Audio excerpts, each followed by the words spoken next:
గణపతి నిమజ్జనం కేవలం సంప్రదాయం కాదు. ఇది పురాణాలు, ఆచారాలు, శాస్త్రాలు, ఐక్యత అన్నింటినీ కలిపే పవిత్ర ఉత్సవం.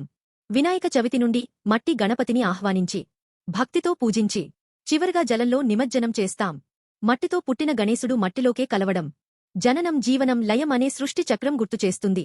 సంప్రదాయ దృష్టిలో ఈ నిమజ్జనం కోపాలు, ద్వేషాలు, అహంకారం విడిచిపెట్టే సంకేతం.